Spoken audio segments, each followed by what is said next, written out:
catch the hot air. And that is quite common. This is the breather pipe that you Smile, Ray.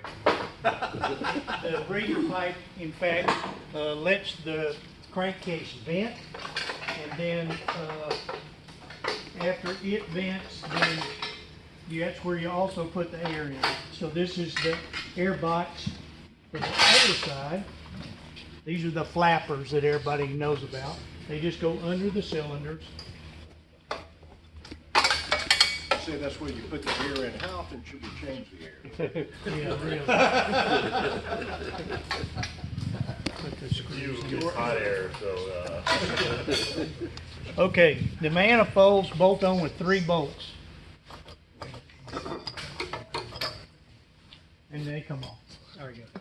Okay, so now we're down to what would you do next, and the most reasonable thing is to take off the fan shroud. There's an oil line that goes to the filter, and the oil line for this is the inlet, that's the outlet, goes through. You take the line loose from the cam and to the distributor, and when you do, it supposed to pull straight up. This all lifts off. Set that on the thing. And now we're down to what is in essence yuck. And so how much an hour John, do you get for your teardown time? In this point, you can see if you were standing up here, the filter's completely clogged.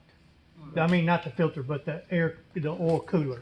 It's got too much dirt, grease, whatever. There's very little airflow that'll go through that cooler. That's one of the things. We'll have to clean it and get all that off. I got a new one if you want it. By the way, the car was running the best it's ever run. Of So, course. it's amazing, isn't it? Ray, is that a stock cooler or is it one of the aftermarket? That's a stock. It'll have a date on them. Most of them, That was put on at the last rebuild. It was new, I believe it. okay, well, it's a 912 is the style cooler that it is. The early ones, the A models, they just have pillars of where the oil would flow through them. And they've got a much different oil pump. It's a lot smaller. So anyway, with that, all right, the next How do you thing know if that's clogged up? you Shroud can and see, everything? oh, No, I you know, once can't. you take, you can't. You'll start seeing changes in oil temperature. It'll keep going up. And when you see that on the gauge, when that thing gets about halfway or more, something's going on. They don't run that hot. So anyway, let's rotate this around. Okay. We're not to anything oily yet. So we got to take off the flywheel. We have to take off the pressure plate. And to do that, this is what you have to do when you're changing. It's hunt for the tools. Yeah, kind of hunt for the tools. Most of the Porsche ones are all put on with an Allen bolt, not a hex bolt.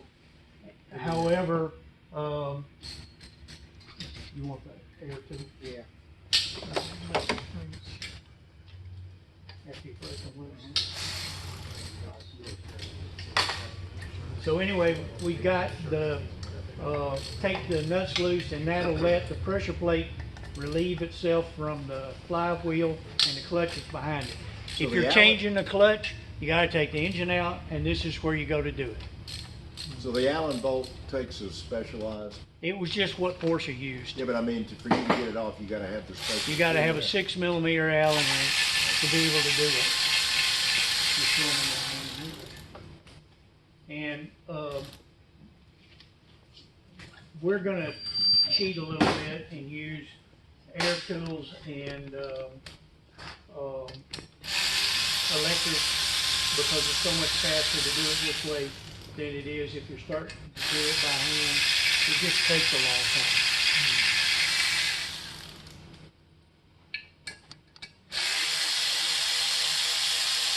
Now, the pressure plate is oriented on the flywheel. There are also two holes that enable you to put the flywheel in relationship to the pressure plate in exactly the same place every time. And you do that with pins. 912s, the pins built into the flywheel, but in a 356, they're not. And so that'll come off. So you, if you don't see that, do you match mark it somehow, Ray? Yeah. This is stuck. Okay, but that's the clutch and the pressure plate, Pins. and the pins for it are here, and that'll make sure that it gets aligned and stays in balance. If you throw it off just a millimeter or two, and you put it on the balance machine, the numbers just go out the roof. The thing, especially as the RPMs turn up, then you get all this vibration. That's why it's so important to make sure you've done that. Okay, this is probably the fun part of it, because you gotta take the flywheel off. This nut in the center of the flywheel is 360 foot-pounds. And I could use probably John Wallace on one end, but, Dead weight. no, you're going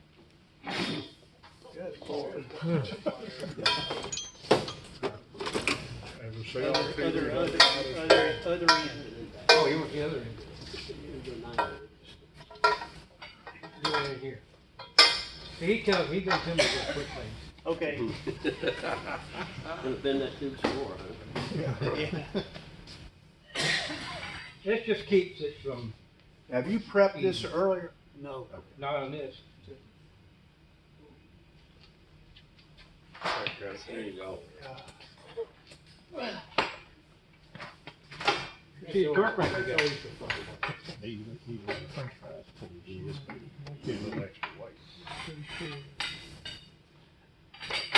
I weigh 180 pounds, so if I'm 2 feet out, not yet. 360. there you go. There you go. Foot-pound. Except that we have a torque wrench. So ours is all torqued and calibrated. Still And, needs. no, I know, I'm gonna use the socket. So with that being the case, we're able to get that flywheel off. Otherwise, we'd be here for a month of Sundays trying to pull it. And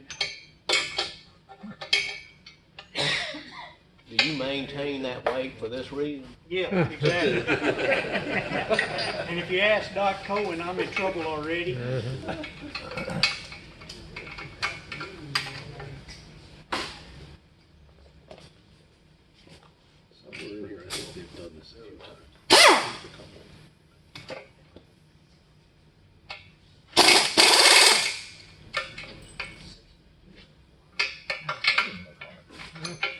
Yeah, but after you torque all that stuff.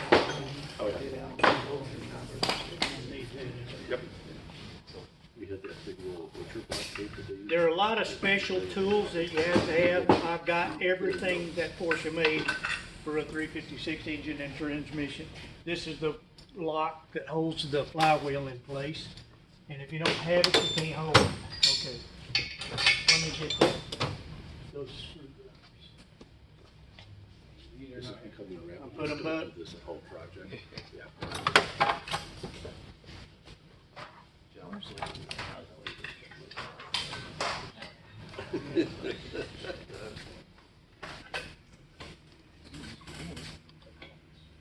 There are dowel pins that hold this, that weighs 16 pounds.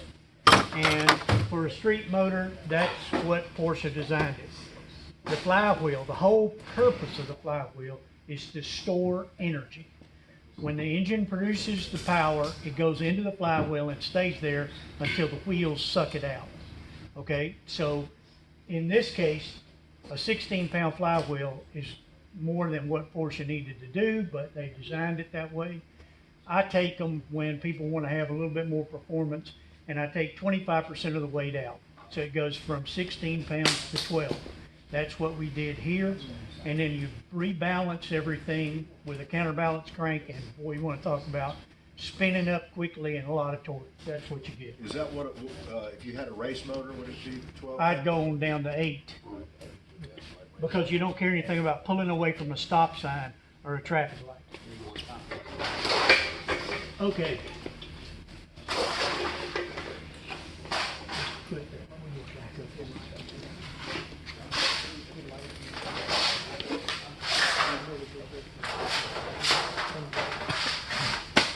All right.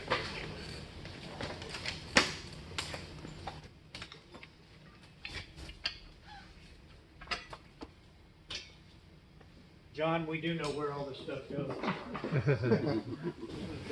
Well, we've got pictures. So far, so good. There he is. Well, you don't have that gnome that hides them on you, do you? I have this little gnome that'll take my tool and hide it. Okay, valve covers. These are held on in place with a big clamp. You just pop them loose, and that's it. And now we're going to find out how much oil we have or not. John? Yeah, a little bit. Yeah. For a C model, interestingly, the valve train is from an A. This is A model stuff. It's not BC. I remember you you tell telling that, me there Mike? was A stuff in there back years ago. I don't remember. Let me have a, where's the You Lewis found go? the Volkswagen car. Get the, So what does that mean, Ray? it's just not as strong as the BC stuff is. BC 912 is made out of more beefy material. Why is that so obvious to you? What do you see? Because it's a completely different design. I'll, after this is over with, if you're interested, I'll show you what the differences are. But this is not, and I don't know what cylinder it's on, so It's on 2 different cylinders. yeah, it's probably on more than that. Okay. So it's got the Now, old in cast order to iron get- base on it. In order to get the tension off of it, the only thing that we can do is to break loose the adjuster screws, and then we'll back those out. And to get the Tension off. off the tension that's on to the camshaft and the valves, we'll just back them out as far as we can go to get them out of the way. It'll take a second, so. Snap ring, or it must be in the other. No, they're in that silver toolbox.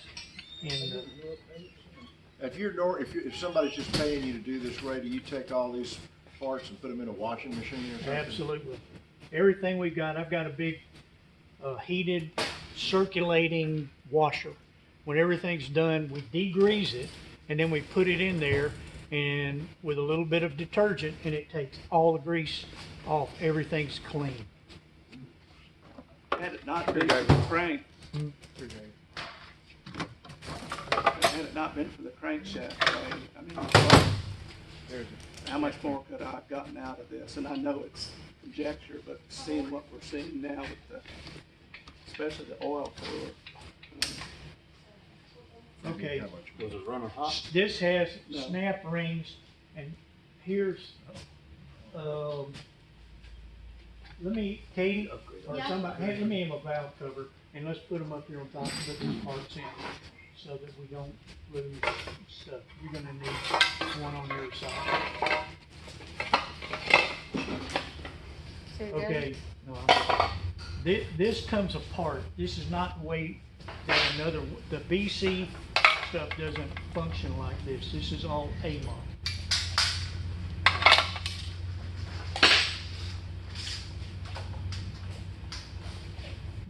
See, did you, where's Wallace at? Right here. You see me go down? Yeah. I was able to bend my Yeah, knees good and for you. everything. Yeah, Huh? that's impressive. I know. I was impressed. Did you get that other side off? He's got the emergency chain fall, so if you. Ray, what'd you do, grab get it some in the knees? red check, so- What? Did you No, get they teased me. I turned 75. And so when that Well, happened, if you it was still like, bend you that can't way, get up you're awesome, anymore. man. I'm rolling around on the floor. That's the reason I can, right, Doc? Yep. Where did you get 80? Well, other than that, that's what it is. Does it look like those are early heads Stuff too, that's to Ray? keep or- you in shape. I don't know yet. We'll have to Yeah. tell. I doubt it. Because they got a different angle in them. Understand that. I just didn't know if you had some, V cylinders in that. You're a brave man, John. Unveiling all your secrets. Well, I knew it was.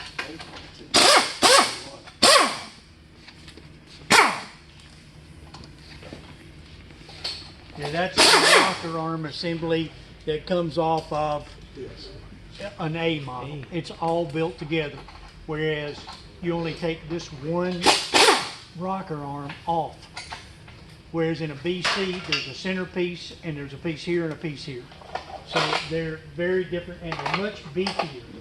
So they take stronger spring pressure. Okay. Don't pull the rocker arms. They I physically put large? this together so that I know how to put it back together, okay? And this is number 1, this is number 2, that's number 3, and this is number 4 cylinders. So if that's the case, then I pull these rocker arms out, and these push rods out, and I put them in order in this box. You're dripping oil on your Parked floor. under leaves is like. Ray, you're dripping oil on your floor. Okay, you're like, okay. That's 1, 2, 3. That's the ones that pull off this side, then you put the 3 and 4 in.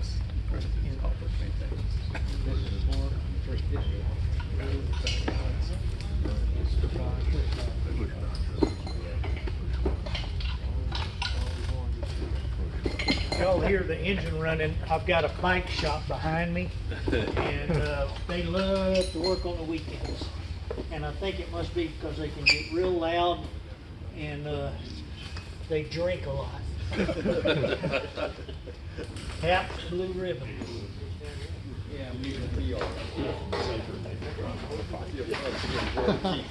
Must be a Harley shop. It is. When they get ready to go out, you'll hear them because they really make some noise. Okay. Ray, you got, remember the Ray Wrinkler story with all the parts being? Yeah. No, right here. Yeah, doctor. Yeah.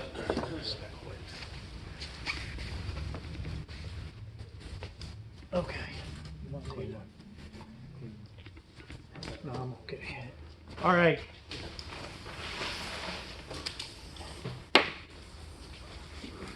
Taking one of these things apart takes about 3 or 4 hours from,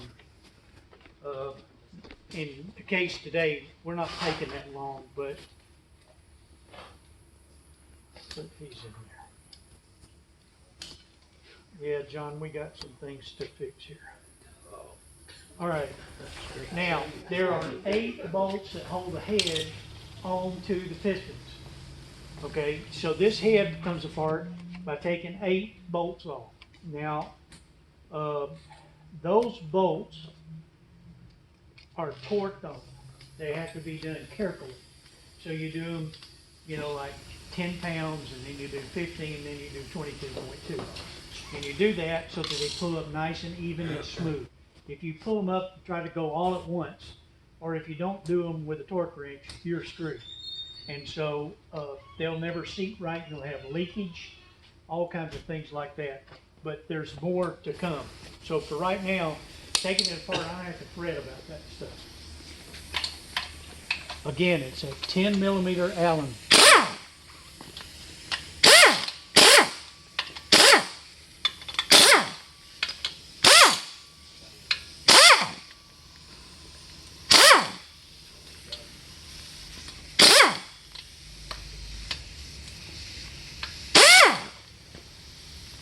There are washers under the Allen bolts and or nuts, and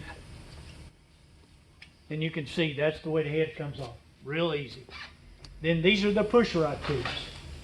The push rods go through these things and carry the oil that sprays all over the rocker arms. It comes down the head, goes into the rocker, goes over the rocker arms, in through the push rod tubes back into the bottom of the engine, or the wet sump. This is not a dry sump motor, it's a wet sump motor. It's filled with oil. The dry sump, like a 911, that's got a tank over under the wheel wells. That's a different thing. Okay, so we'll take these off. That's an air baffle. It's in nice, clean condition. Shut up, Ray. How many years has it been? Only 16. Only 16. Okay. So this is for this side over here.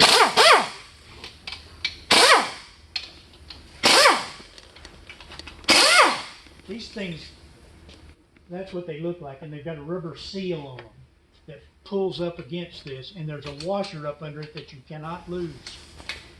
If you do, you'll be buying new ones. It almost always comes off that end. It'd be in your way. Well, they're only torqued to 22 pounds. So Ray, I'm trying to remember, are those bolts different for the different heads too? yep. No, they're not different for the heads. They're all the same. Okay. Now we're down to pistons and cylinders. Okay, everybody with me? Questions? Nope. Good. All right. In this, we need to carve out space to put. I'll do that. I got to mark everything first. Okay, I use these. I learned this from Tad. This is number 4. 1, 2, 3, 4, and then I put 4 dots on the cylinder itself. Same thing here. 1, 2, 3. 1, 2, 3. That way these things stay together. If John decides that he wants to reuse them, 1 and 1, 2, and 1 and 1, 2.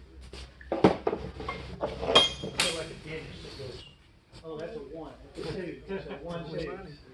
All right, to get these off, there's nothing fancy about it. You just pull them off. That's it. Jugs off. And you'll notice that 2 of the pistons are out and 2 of them are in. And that's just the way. Now, this one's got 4. Yeah, well, it's got a bunch. Yeah. And when we take the pistons off here in a minute, we're going to put them with the appropriate jug. But at least I don't have a piston coming off with the jug. Ray, there was no head gasket, right? No That's why head an American gasket. car, you know, that's such a big Yeah, deal. head so. gaskets went on 911s up until 87, right, Lewis? And also, And then they stopped. But these don't have that at all, There's no head gasket. none. Now, we've got a crank that's trying to move. Come on, baby. just a second. Back up, the other way. Back, now. I'm caught on this side over here with So the does O-ring. John, so does that mean the head is just so finely shaped? When I machine them, you wouldn't believe them. I get them in where they've been on the car for 150,000 miles. And it'll be sealed for 270, 300 degrees, and then there's a burn place. When that's the case, I have to put it on the milling machine over there with a special cutter, and I recut them exactly the same. The left side and the right side are identical. Studs will come off Case too. too, right? Nope, just the head. Okay, I'm centered.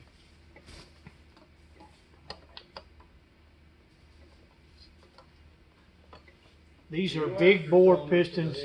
Yeah, they are. This They're is very 1720 for sure. Okay, thick. But where's the snap I'm looking ring? for 'em. We need the other one. Hey, y'all, watch this. Okay, now what we're gonna do is pull the pistons off. And to get the pistons off, what you have to do is really pretty simple. There are wrist pins that go through each of the connecting rod small ends. And you take the wrist pin snap rings out, and then you can push the piston pin out of that side, and then the piston will come off of the rod.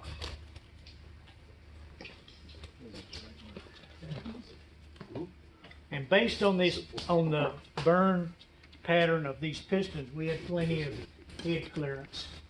So when we put it together before, we clay check everything.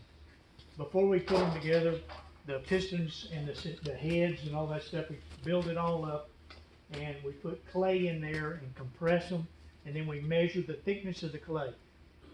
I don't care when anybody says you go past 40 thousandths on a 356, and the piston at 6,000 RPMs is going to be hitting the head. It's stretching. Every bit of looseness goes out, and the centrifugal force is throwing it to a dead stop.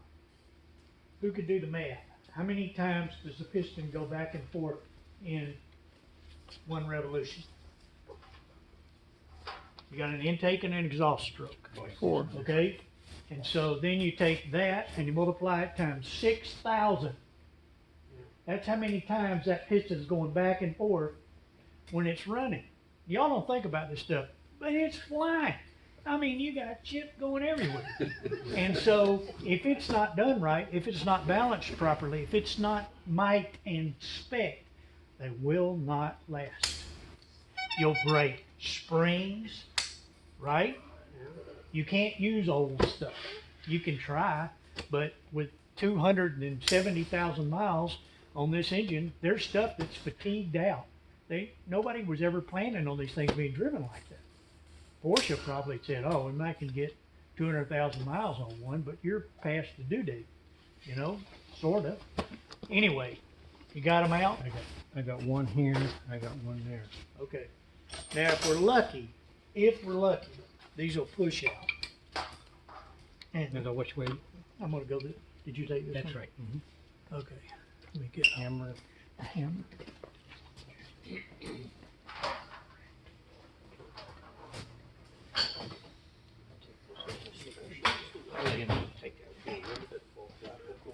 If I weren't going to be doing anything to the crankshaft after this is over with, it takes 2 people to do this. The way the factory book shows it is you have this big clamping arrangement that goes around the piston that heats it up.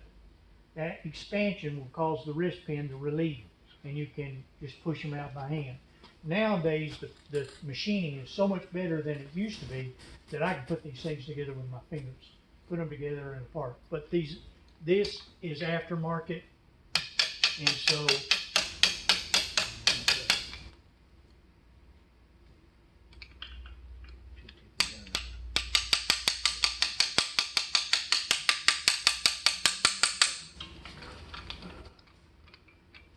we're going to have to take them back.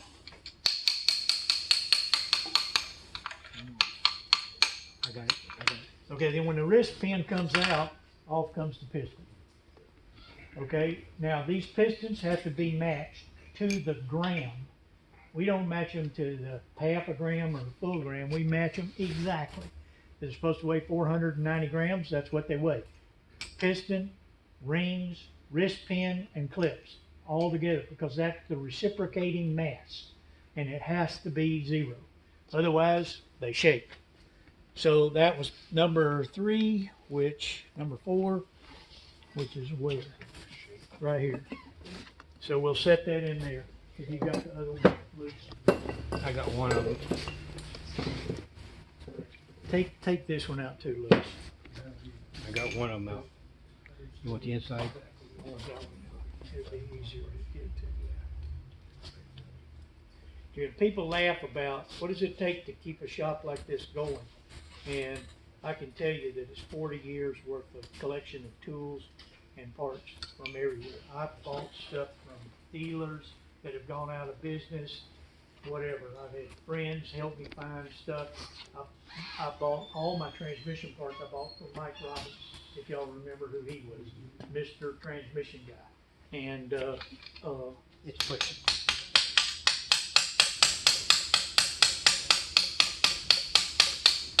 that is probably one of the most time-consuming rebuilds of the whole deal, is to get a transmission, which I keep talking to Roy. Y'all know Roy Garrison? Y'all ever seen him? Oh, who is that guy? Low key profile. Yeah, well, he needs a transmission rebuild bad. He's the only guy I know that drives in third gear from here to man. Right? Right. Like a Buick Diaflow. That's it. Okay, let's pull both pins. You're no fun if you can't tease somebody you don't like. That's right. That's the way it is. Okay, now, I'm gonna go ahead while Lewis is taking off those wristbands and start doing this front.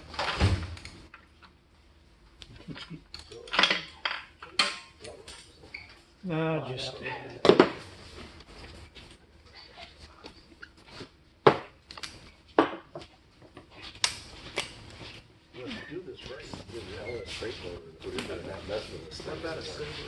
Put an Ellis engine in.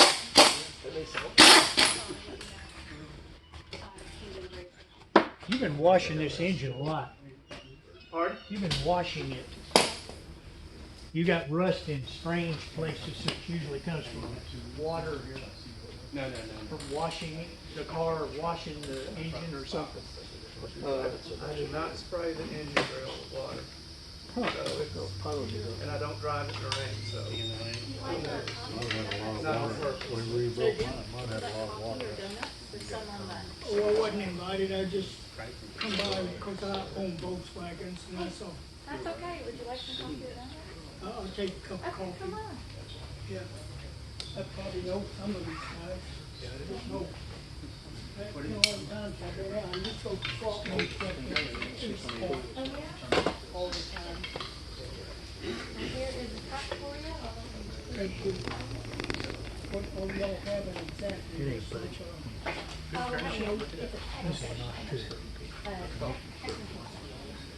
it's together to take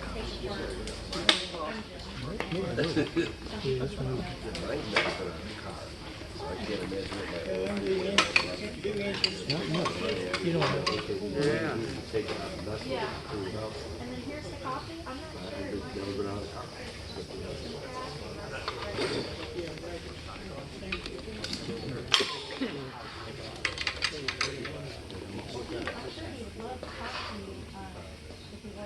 I'm all. I'm sure he would love to talk to you if he wasn't in the middle. Slow.